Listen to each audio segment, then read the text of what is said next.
This podcast is brought to you by UConnect, the creator of the first all-in-one virtual career center.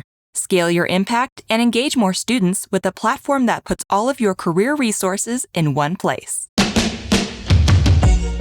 Hey everyone, welcome back to the Career Everywhere podcast. I'm your host, Ashley Safransky.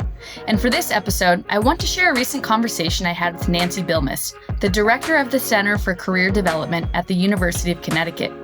In this webinar recording, Nancy and I talk about how she built UConn's Career Champion program and recruited over 500 faculty, staff, alumni, and employers to join. Nancy shares what the Career Champion training process looks like, how she recruits champions, especially faculty, and how she measures success. And about halfway through, Nancy shares her screen for a few minutes to show the Career Champions resources page on UConn's Career Center website. We'll be sure to include the link in the show notes so you can check it out. Hope you enjoy the episode.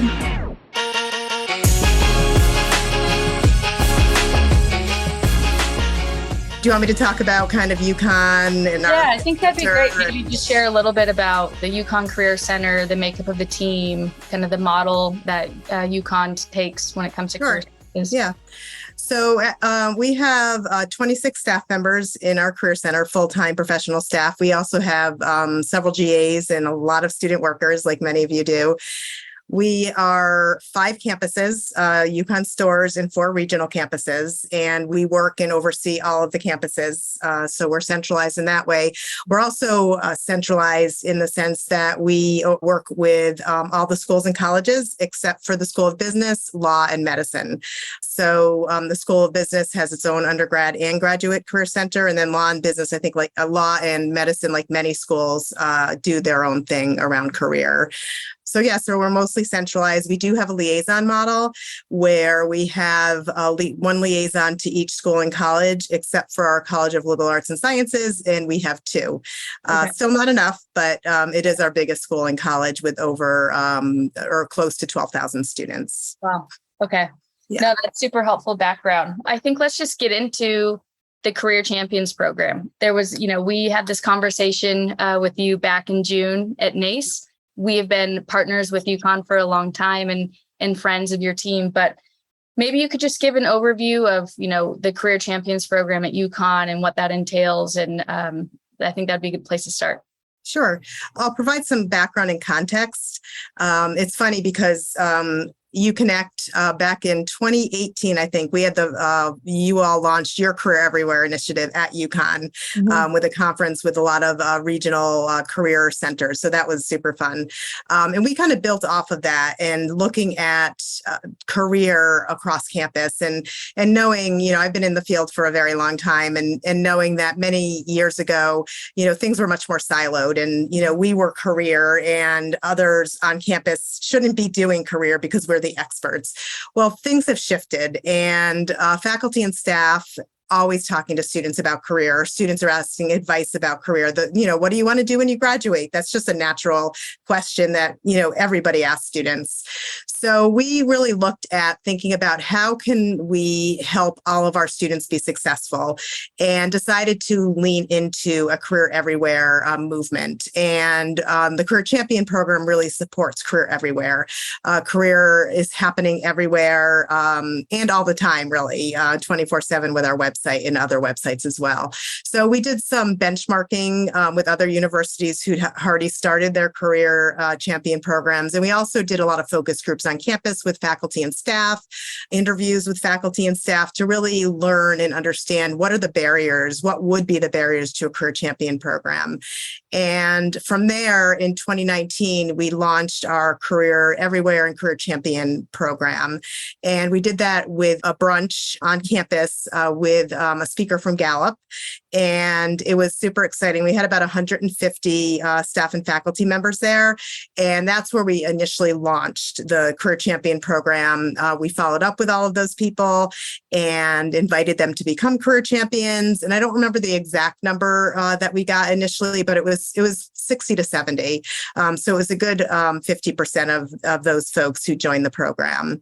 And since then, we have continued to put our efforts into building the program and building the opportunities for faculty and staff to learn about career and to become more confident in having those conversations with students.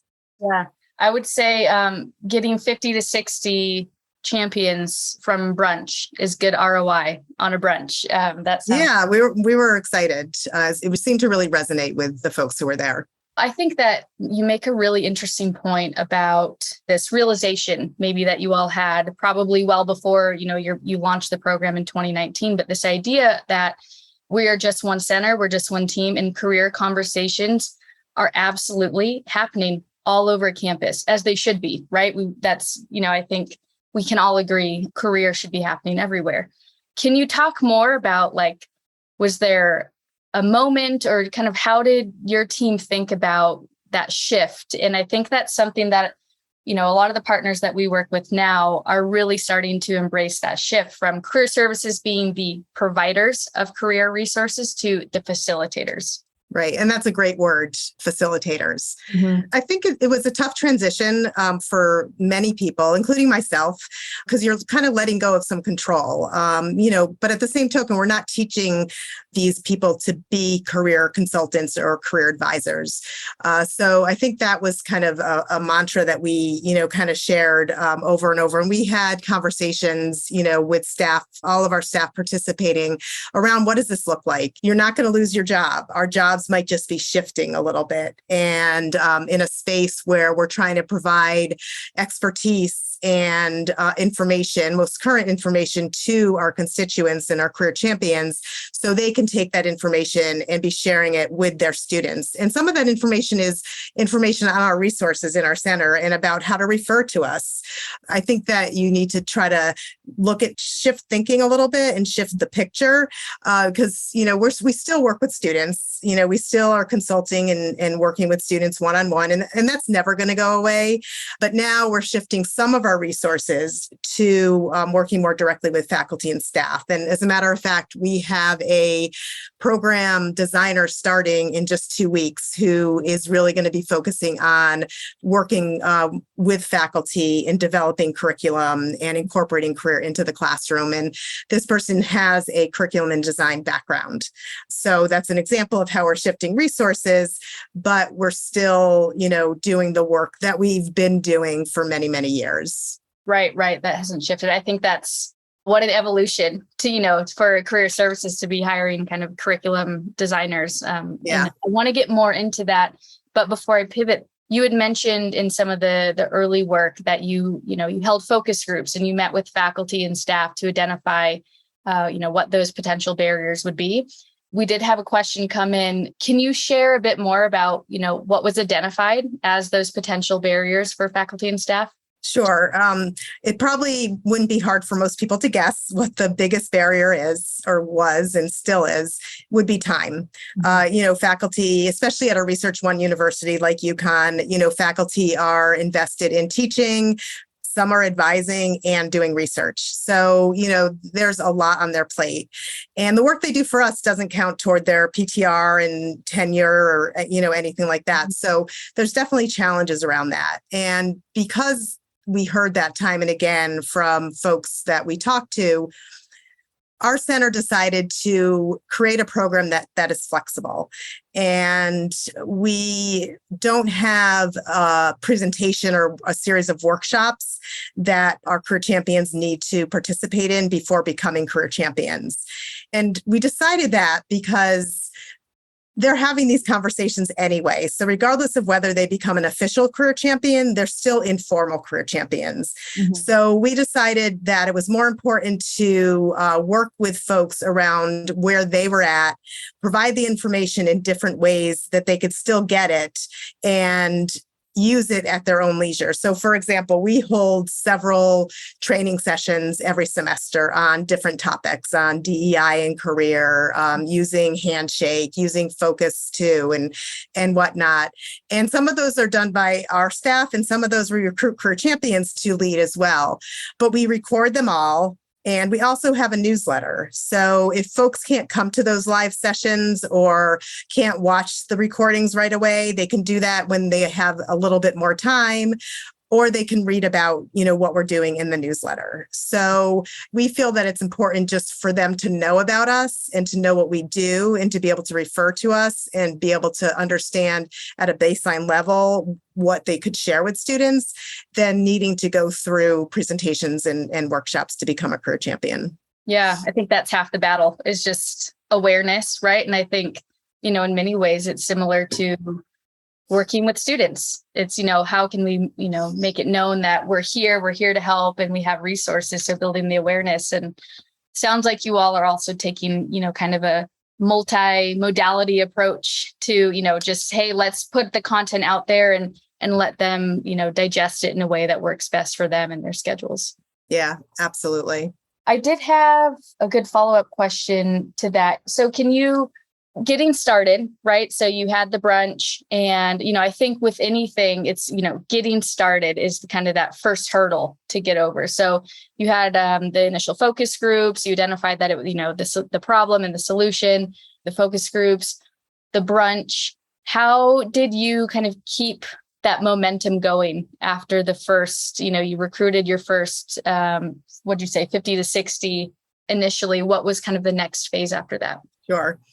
Well, we had a little hiccup called COVID that happened fairly quickly after that. And so our attention was obviously on how do we pivot to virtual services and to helping students who are graduating and all of that. So we did take a little bit of a hiatus. Mm-hmm. And once we were able to really start in again, probably in the fall of 2020, our Career Everywhere team grew a little bit from that.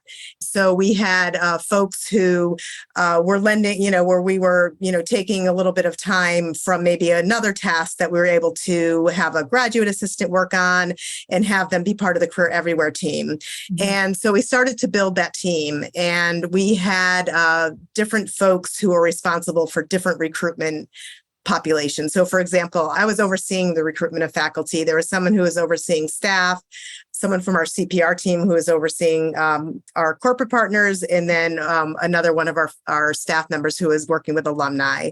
Mm-hmm. And so for example, for faculty, because of our liaison model that I mentioned earlier, I've worked with our liaisons to come up with ideas on how to recruit faculty members from the different schools and colleges. So it's not necessarily at a Career Everywhere or Career Champion level, it's at the college level. So these are folks, our liaisons know a lot of the staff and faculty in those departments. So they're able to, recruit from a more personable approach because they know these people. And I think a really creative idea that came from one of our College of Liberal Arts and Sciences liaisons was she has a group of CLES ambassadors.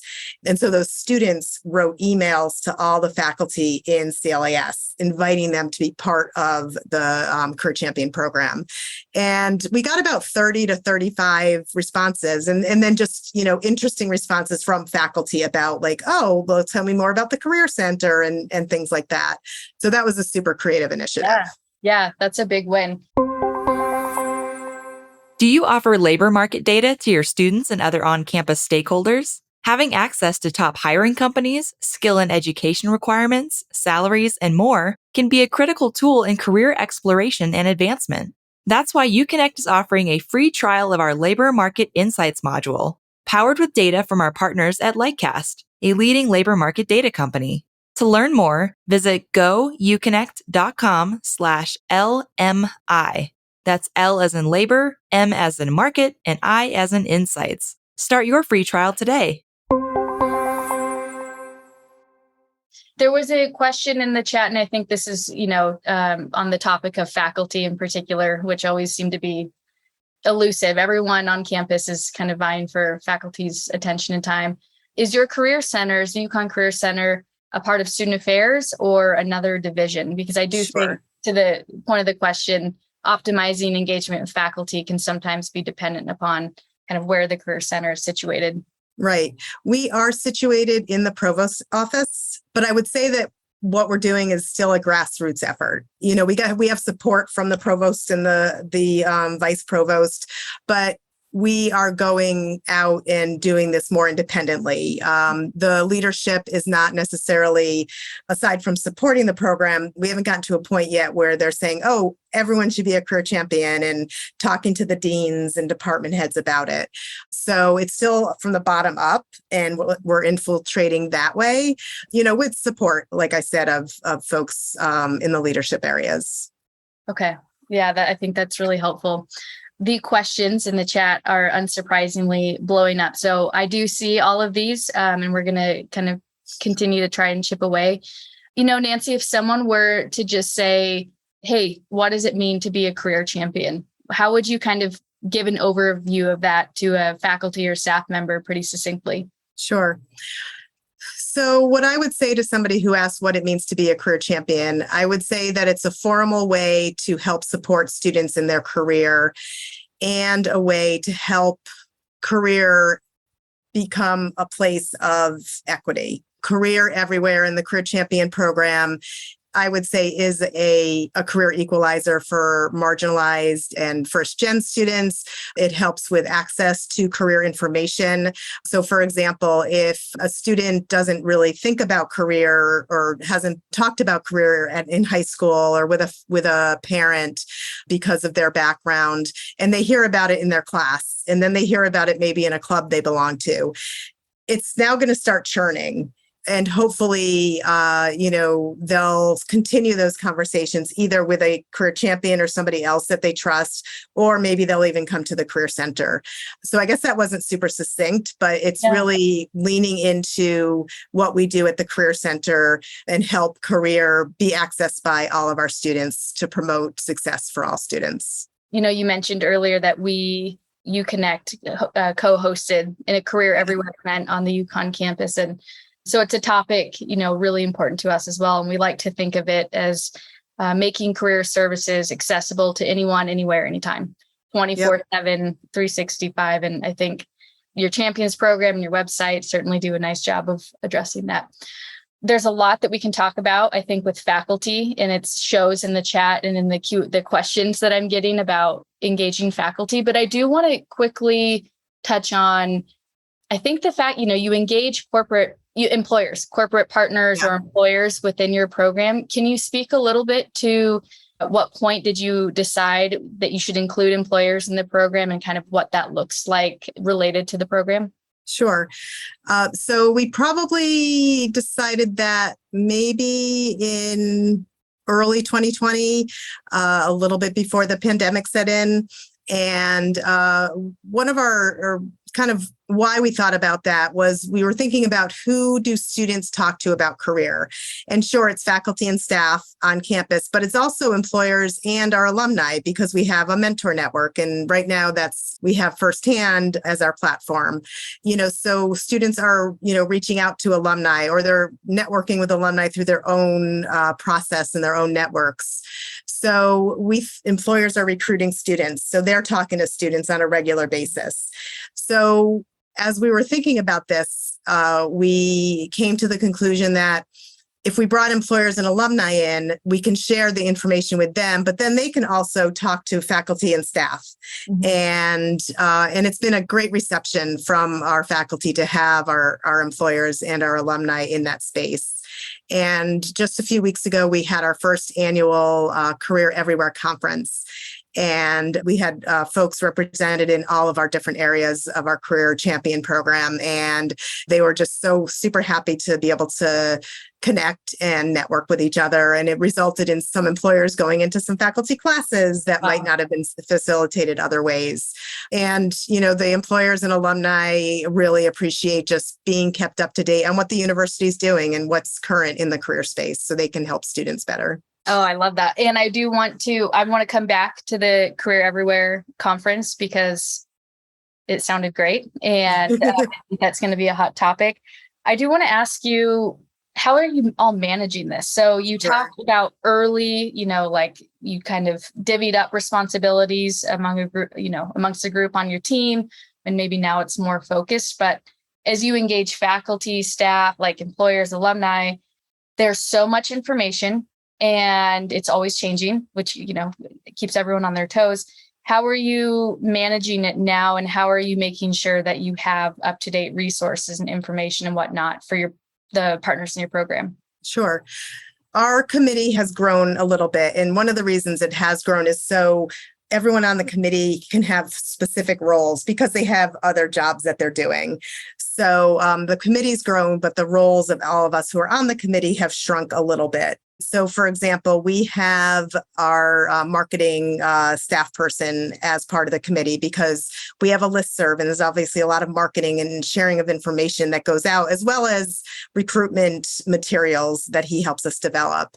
We have someone from our regional campus who spends, a few hours a month on the Career Everywhere team, and he's focused on looking at the regional campuses, making sure that they're getting the same type of information and having the similar events on the smaller scale at the regional campuses.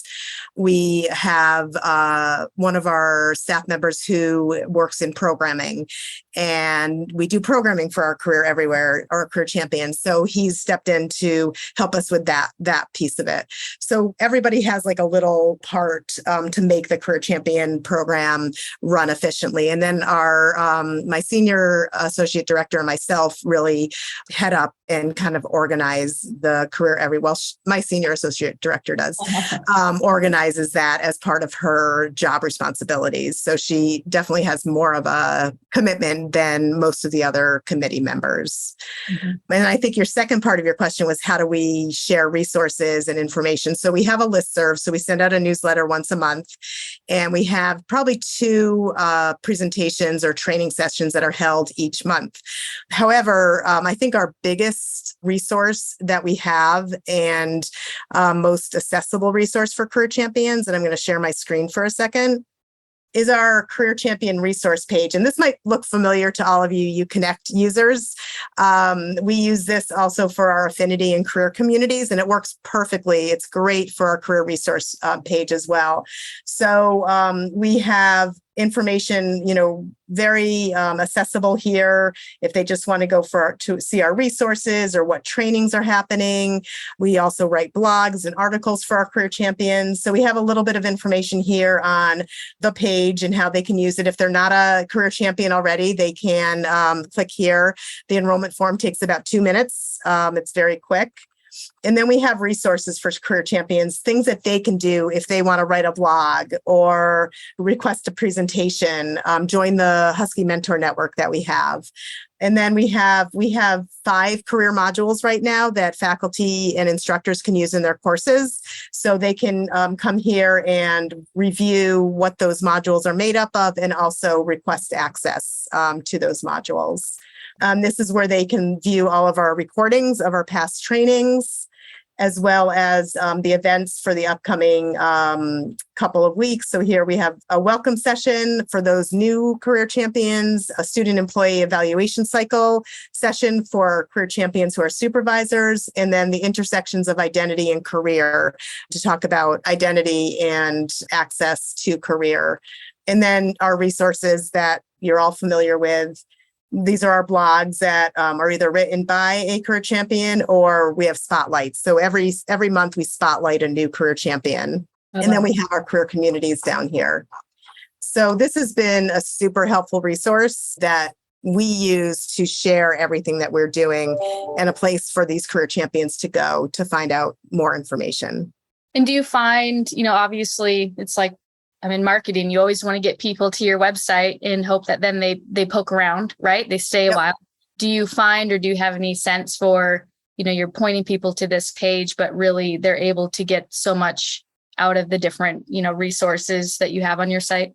Yeah, absolutely. Once they go to like an information session or a welcome session and they see not just this page, but see our career page and the resources that we have that we've been able to cultivate, they are, super excited to be able to then share that information with their students. Mm-hmm. And I think that's half the battle sometimes is even those faculty and staff who know about our office, they sometimes don't know about the resources that we have and the services that we can provide. Mm-hmm. And having all these Career Champions just understand this information, it has been great. You mentioned something, and you mentioned this as an example to our team a few months ago when we met. You have faculty, or career champions can write blogs, can submit blogs that can be posted. And I think one of the examples that we have in our article of you all is the Latinx, an article for Latinx students. And maybe just briefly, you can talk about how are you facilitating that and streamlining kind of that process to get content even from your career champions? And is that happening? Not as much as we would like. It does happen on occasion, like with the article you just talked about, Ashley. I just also received a short blog from one of our participants from the conference, faculty member. And we do get occasional blogs from our employers, but we do share that this is part of the Career Champion program and encourage folks to engage in that way. And we do have a resource page for anyone who wants to write a blog that explains how to do it and how to get it posted. So we do share that information, sometimes in our newsletter, but always in our information in our welcome sessions. And when we're talking to our career champions, about the program or how they can get more involved, because that's a common question. What can I do? How can I get more involved? Yeah. I mean, that's awesome. You get people in, and when they are asking, how can I do more? That's the dream. Yeah. We're on this topic, and there was a question that came through. So I'm just going to ask it now. How is UConnect helping you grow or improve your Career Champions program? So, the resource page I just shared is definitely a huge way that we've really leaned into UConnect to gather all of our content in one place for career champions, and just, using the UConnect site and the UConnect resources in and of themselves have helped us organize the information in a way that makes sense to our career champions, not just on our career champion resource page, but on our website, because as many of you know who are UConnect customers, being able to organize your content is super important because we have so much to share. And it's always a challenge to figure out, how to do that in the best way. And, and UConnect has certainly helped us with that. Great. No, that's helpful.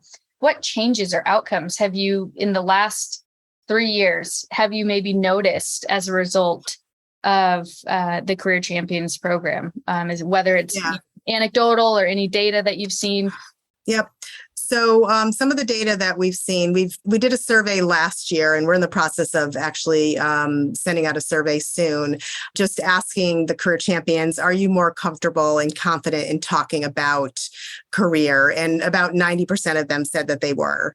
The challenge is definitely really trying to figure out what the impact is from an outcomes perspective. And I think that that's going to be something we see over the years when we, continue to analyze this year's data from First Destination.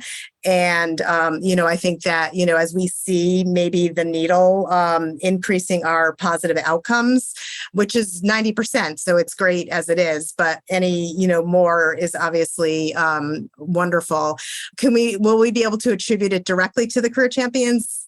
Not at this point. We're still kind of in those conversations, but I think anecdotally we will be able to share, because we all know that students go to faculty for career advice, and so faculty are now going to be even more confident in giving that advice. So that's super exciting. And then I think also with NACM.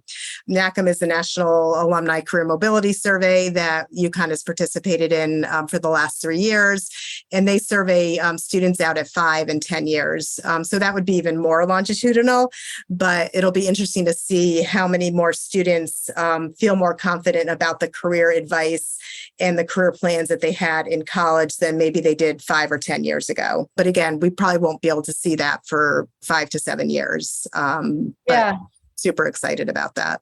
And it'll be interesting to see, how many of your graduates come to be a part of the program as an alumni. Yeah, absolutely. Yeah. What does you take a step back and put yourself in, past 2019 Nancy, and you were kind of dreaming this up. What does the promised land look like? Is there a certain number of career champions that you're trying to get to, or just like, what is ultimate success? There's always that kind of vision or that dream. And when I first ventured out on the Career Champion program and Career Everywhere, it was really building this culture, this ecosystem of faculty, staff, and now alumni and employers to help all students be successful upon graduation.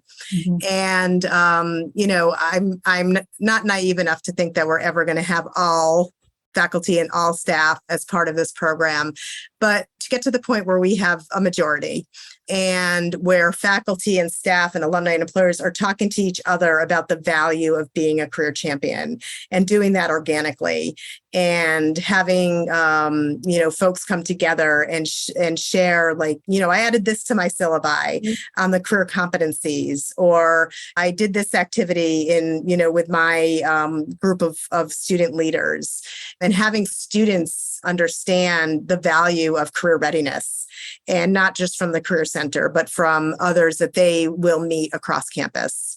And to me, that's a culture of career readiness, is, having the conversations, not just primarily with the Career Center or primarily with just a certain group of faculty or staff, but with a large majority of folks on campus or in our community. Lisa just asked a great kind of, I think, follow-up question to this. So have you noticed any uptick in students engaging with career services as a result of your program? Yes, even though that's not necessarily the goal, we have definitely seen an increase in appointments. And we've also seen an increase, and right now this is anecdotal, we're actually working on coming up with more data as we speak, but we've also seen an increase in the number of faculty and staff who've engaged with us and requested presentations or requested a meeting to talk about syllabi.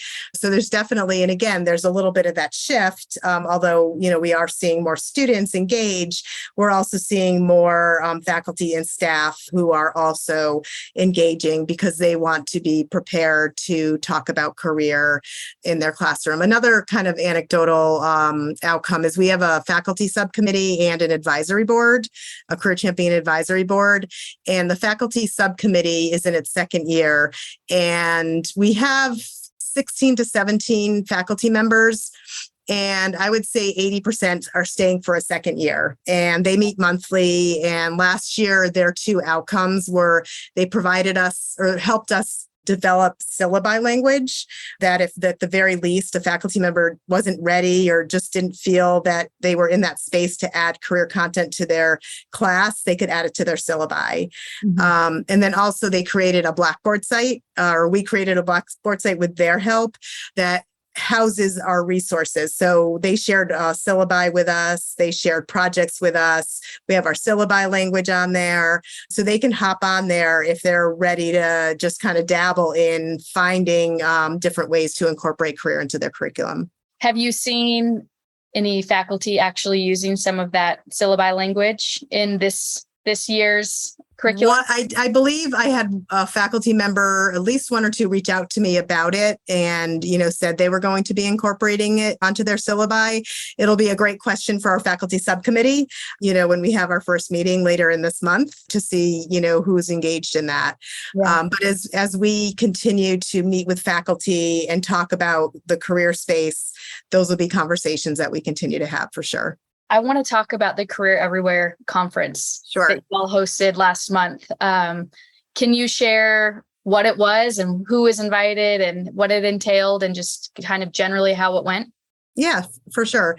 So we started kind of thinking about a conference probably last summer, so summer of 2021, as a means to get folks together to network. Much of our efforts have been in the virtual space because we've been building this during the pandemic, and we have regional campuses too. So we want to be as inclusive as possible. Right. So some of what we're doing makes sense anyway without a pandemic.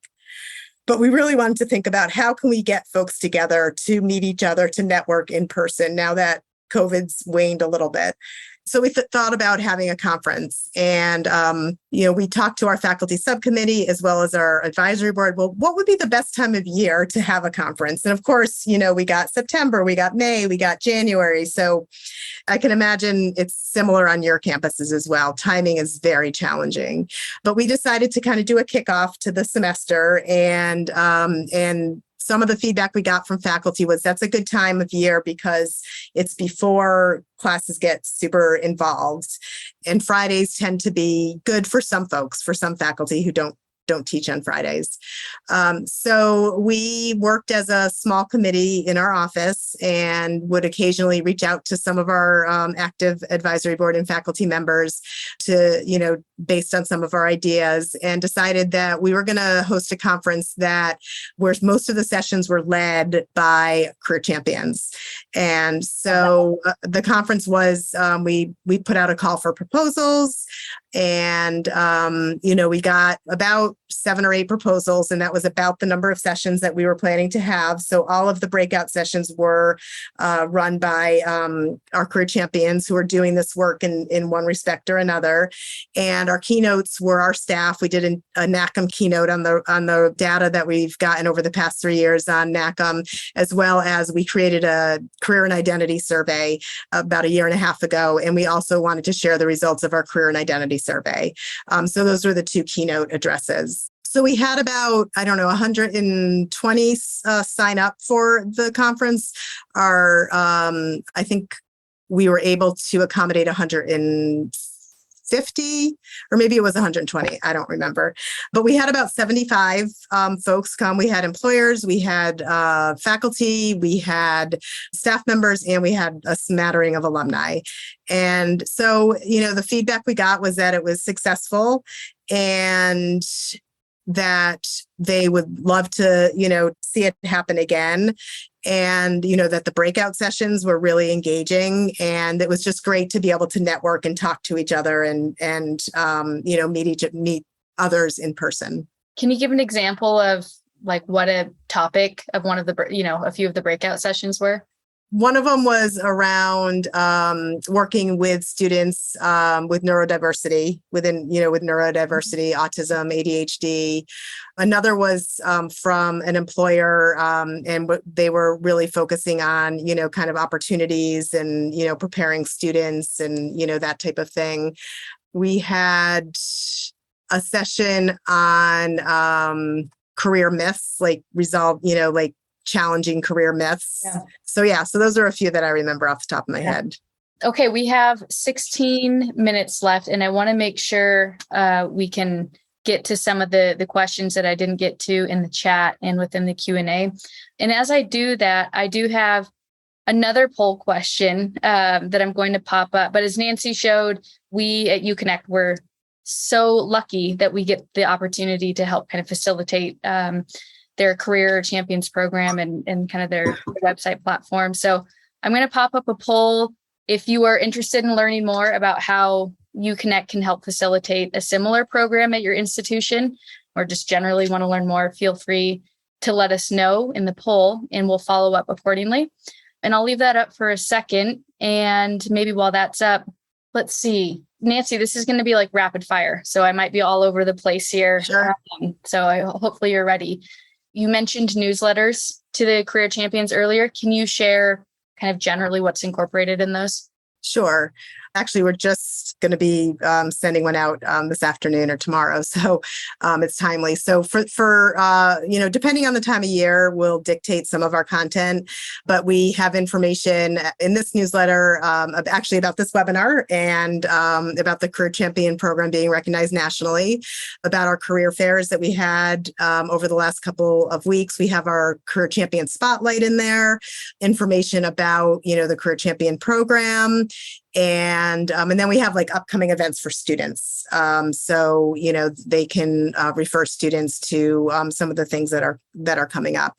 Sometimes we'll have like information about like career communities, using our resources if we don't have a big event coming up or haven't just had a big event. So it really depends on kind of, where we are in the cycle and, what we're trying to focus on. But, those are some topics that we include. So if faculty or staff or others can't participate in our live trainings, we'll remind them about our career resource site on occasion and, upcoming opportunities for them as well.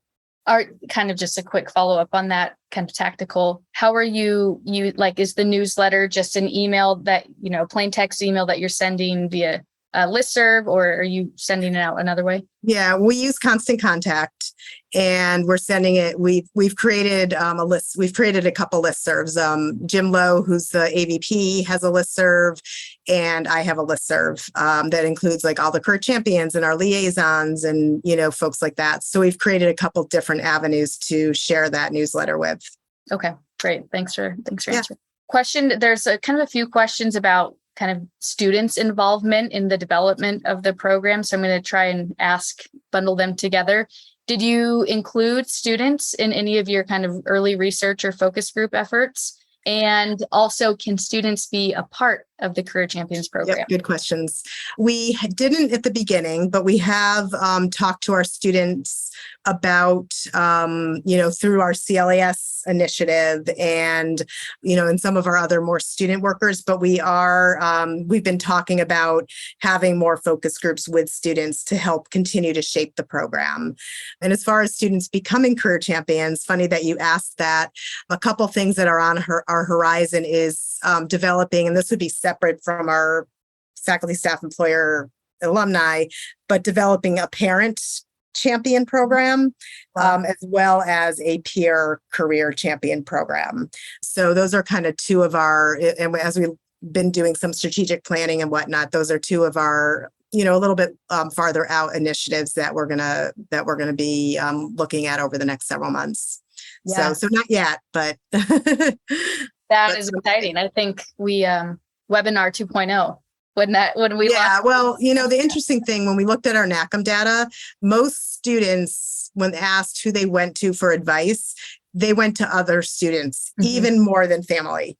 So students are talking to each other about it. I'm so stressed. I don't know what to do. What do I do with my career? What are you doing? So those conversations are happening, even probably more often because students are with each other 24/7. So we think that is an important group to capitalize on. Yeah, great. Question in the Q&A that came through: are career champions self-nominated and they get as involved or not involved as they want? Can you kind of confirm? Sure. Yes, career champions are self-nominated. We reach out to folks that we know, and we encourage our advisory board and our faculty subcommittee to reach out to others as well, but they are self-nominated. I just actually had a conversation with a faculty member, an adjunct, who also oversees an institute, and she was talking about one of our pretty active career champions and how Judy shares so much information, and she had a webinar she wanted us to promote. So we went back and forth, and then I said, are you a career champion? Or I actually knew she wasn't, because I looked at the directory. I said, you might want to think about becoming a career champion. And she was super excited just to be asked. So it just, I think it sometimes doesn't occur to folks, but she signed up right away. I had a conversation with her yesterday, and, I can imagine she'll be super involved. So there's a lot of people out there that we just haven't engaged with yet, who, some of them who would probably not be interested right now in this opportunity, but those two who just don't know about it or know how to get involved or what questions to ask to become involved. Have you noticed any, I have to imagine you've noticed a bit of a snowball effect, right? It's, you get kind of those early adopters, the first 50 to 60 that you got, especially with faculty. Have you noticed that as you kind of chip away at getting more faculty involved, that there's more word of mouth, or there's less reluctance sometimes, that, typically you would always get this response, but maybe you're not seeing it quite as often? Yeah, I definitely think that there's that word of mouth coming from folks who go back to their department and share about the experience, about the conference. I do see that happening, and then it shifts throughout the year. There's a certain period of time when we're active in recruiting our faculty, or we're active in recruiting our alumni. And then, we'll get several a week, versus over the summer, we kind of laid low a little bit. We had other things we were focusing on, and we didn't recruit as much. So, we got some, but not like we do when we're more in the active phase and people are talking about it more because they're on campus and that type of thing. Right. Anything special or secret sauce that you have to get reluctant faculty on board? That's a good question. I think it's the flexibility. I think, not thinking that they're going to have to participate in, 6 hours of meetings or 6 hours of training. And that, and the other piece is what you had mentioned about, career everywhere, career all the time, the access that's given to students as more folks around campus talk about career. I think those two things are pretty compelling. Yeah. What would be, like, you had one top piece of advice that you would give to a career services leader team who's interested in starting their, a program of their own that's similar to yours? What would that top one or two? I'll give you two top few. So I think one of the top ones would be to have conversations with faculty and staff who you're already friends with. So the low-hanging fruit, get some buy-in, ask the hard questions about the barriers, what would make you want to participate in this program, have them reach out to their network and maybe, focus on some of those more reluctant faculty and staff who, might be a little bit harder and have the same conversations with them. So, I think definitely doing some focus groups and just some research around your campus is definitely helpful. I'd say one of the next helpful things would be benchmarking and looking at other universities who are doing, who are hosting career champion programs that are similar to you. Certainly you can learn from all, smaller, larger universities, but if there are any that, are similar to size and structure of your university, I definitely would consider that as well. And the last one, I would probably, even though you only gave me two, I'm gonna go with three. The third one would be, having that conversation with staff and getting staff buy-in. Like internal staff. Internal staff. Sure. Yeah, because there is that intimidation factor. We're kind of saying, okay, everyone can talk about career. So I think that's super important as well. Yeah, I can totally see that. I think alignment up front is really key. A question came in through the chat from Will. Outside of the spotlight features that are on your the Career Champions page, how do you recognize career champions? Sure. Good question. We have a recognition event in May, right around the end of the semester. And we have awards that faculty can be nominated for, staff, alumni, employers, to be recognized as a career champion of the year and that type of thing. And then we also recognize all the career champions. We have spreadsheets where we put them up as part of a PowerPoint.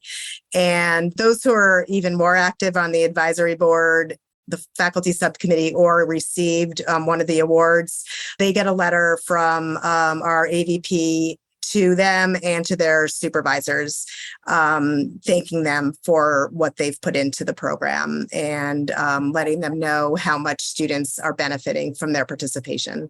I love that. Aside from Career Champion of the Year, what are some of the other awards?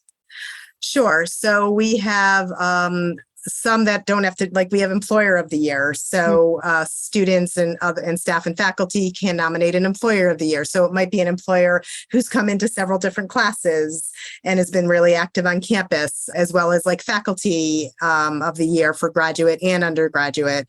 And then, staff kind of Career Advocate of the Year.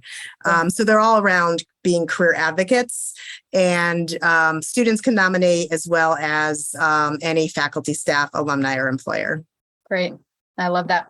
I think that's it. I think those are all of the questions. Can people connect with you on LinkedIn? We've been linking to your profile. I hope that's okay. Absolutely. You can reach out to me. And, you can look at, I think someone put the UConn website in the chat. You can reach out to me. You can find me there or on LinkedIn. Happy to talk. And Meredith drops Meredith. in the chat, and we'll be sure to send links to all of the resources that we talked about here today. And Nancy, I can't thank you enough. You and your team at UConn are just the best partners, and what you all are doing with this program is incredible. And I just really appreciate all the time you've taken to help us spotlight this great initiative. And I hope folks today got some good insight from it. So thank you, Nancy. Great. Thank you, Ashley, and the UConnect team and Meredith. This has been great, and look forward to many more opportunities to collaborate. Awesome. Thanks, Nancy.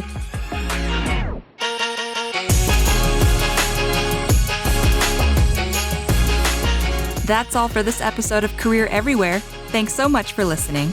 If you enjoyed it, please be sure to hit subscribe and rate and review us wherever you get your podcasts. We'll see you next time.